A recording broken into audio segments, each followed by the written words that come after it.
Alright, come on, Jack. You can do this. Just follow the path they set out for the tour, and I'm sure nothing will happen. Yeah, nothing at all. Welcome, boys, gals, non-binary pals, and anomalous clowns, to the SCP Foundation. First off, congratulations! You managed to catch the SCP Foundation's attention. Hopefully in a good way. So now you're here, ready to work for us. For those of you who have made it here to the site today to see this absolutely mind-blowing presentation, congrats on passing the precautionary and psychological exams, as well as surpassing the multiple background checks and reading the 350-page-long terms and conditions licensing/job agreement. Though, if you're anything like me, you didn't actually read the full thing. LMAO. My name is Dr. Bright, and I'll be your tour guide for this spectacular, fantastical, mind-boggling, and absolutely supercalifragilisticexpialidocious orientation.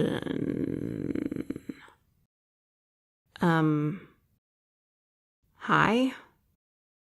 Say, where is everybody? It's just you? What happened to the group that was supposed to be coming? That can't be right. Hang on a second.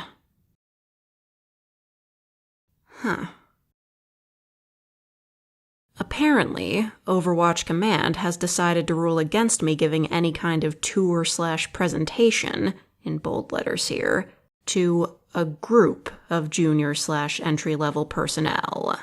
I'm only allowed to do so for one junior/entry-level personnel, with some restrictions.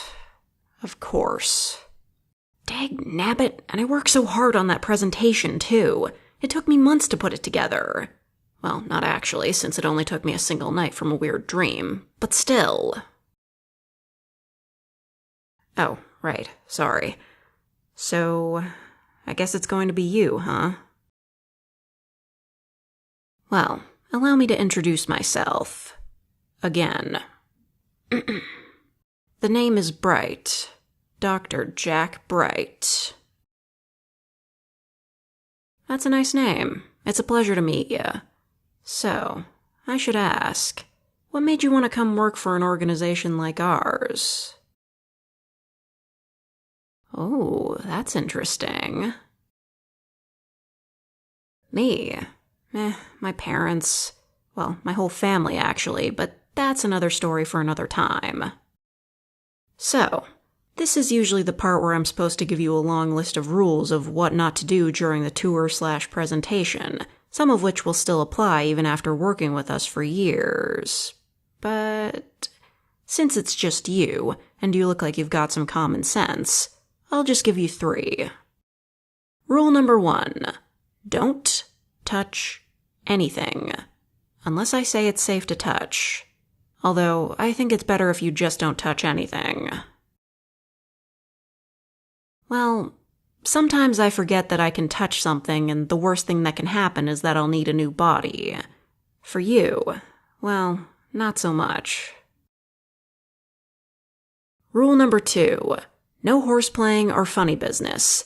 Just because I can sometimes get away with it doesn't mean you can. This is a dangerous government-funded facility for research and containment for anything that is classified as not normal. It's not a playground, so don't treat it like one, no matter how tempting it may sound. And finally, rule number 3. Stick close to me until the end of the tour. Trust me, breaking this rule may not just result in you getting lost, but may result in you getting caught in a containment breach. Or worse, somehow step into an anomaly where you'll get lost and wander endlessly. Believe me, I was a tour guide for another group of newbies a while back, and one guy somehow managed to wander into an anomalous containment unit. They were never seen or heard from again after that. I don't even know how it happened. All I know is I got quite the scolding after that. I mean, you are all adults here. At least, I hope you are. How is that supposed to be my fault? Anyways, just make sure to follow those rules, and I'll let you know about any other ones if they come up. With that said, let the tour commence. Luckily for you, we recently transferred a majority of the dangerous stuff elsewhere, so you don't have to worry too much about sudden death from an edgy anime girl or a random set of eyes appearing from the glass windows. You'll be working with mainly safe and Euclid anomalies. Once you get the hang of things, you can start getting your hands on some Keters, and if you really work your way up, you can even interact with Thaumiels and Archons. I'm sure you already read about the classification system in that pamphlet we give the newcomers, but for a quick rundown, the three main ones are Safe, Euclid, and Keter. It's important to note that these are not used to measure the danger of the anomaly, but the level of difficulty it is to keep them contained, with Safe being the easiest and Keter being the hardest. There's also a Polyon, but we don't talk about that. Think of it like the box analogy. If you can put it in a box that'll keep it secure and not worry too much about it, then we classify it as safe. If you can put it in a box, but you have to keep an eye on it from time to time, like having a pet, then we classify it as Euclid. If you have to set up an entire security system to watch it and have a daily routine just to keep it secure in a box, then we classify it as Keter, so on and so forth. Well, Thaumiel is when the box can be used to contain something else in another box. Think of it like double bagging something. And Archon is when it's better to leave the box alone, along with its contents. As for Apollyon, well, to put it bluntly, it's when you're basically screwed, because there is not a single box in the universe that can keep that thing contained. We save that classification for the real XKers, but enough of that. You happen to bring a copy of your personnel file with you? Great. May I see it? Thanks. Not bad. You certainly seem to know your stuff.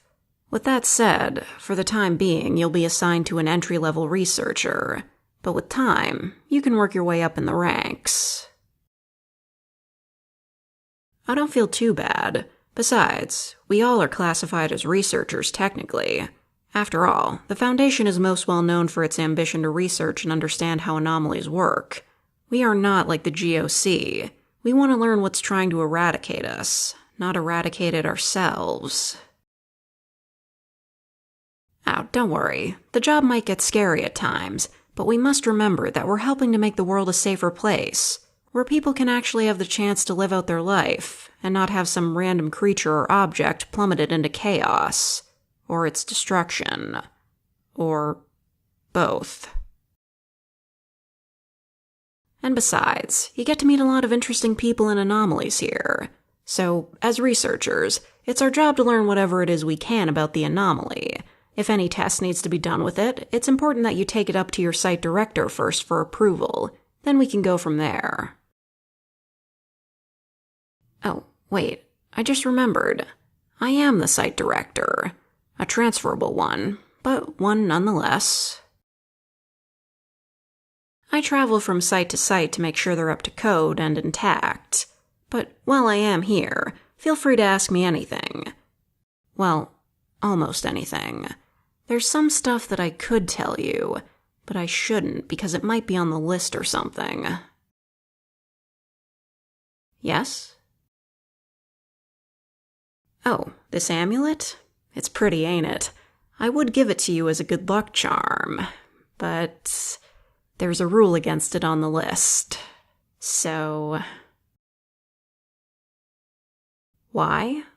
Because you would basically be another clone of me. No, I'm serious. Basically, my soul is trapped within this very amulet. It serves as my prison. As long as something humanoid wears this thing, I'll basically take over the body. Wow, you are smart. But yes, this thing makes me functionally immortal.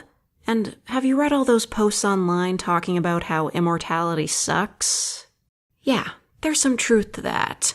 Oh, and good luck trying to destroy it.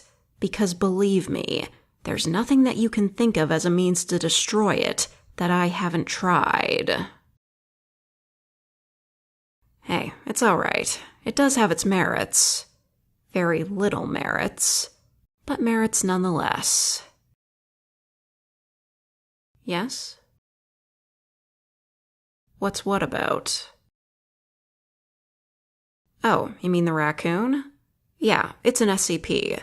SCP-1152, in fact.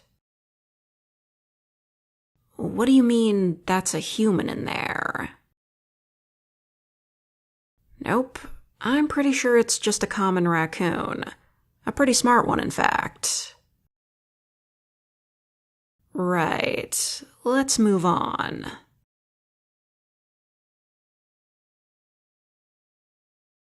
And that's it.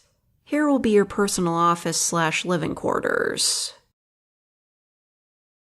Well, yeah, of course you can head back home after your shift, but most of us prefer to stay at the Foundation for various reasons, so we have to make accommodations for that sort of thing.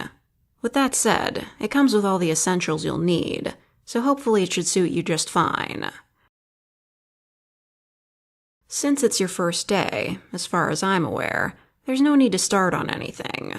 All of that will come tomorrow. Just use the rest of the day to get used to your new surroundings and other stuff. I'll leave you to it then. Oh, and remember, if you need anything, feel free to let me know, alright? Great. I'll be back to check on you later. See you around. And, one more thing. Don't try anything suspicious. Trust me. They'll know. Alright. See you around, newbie.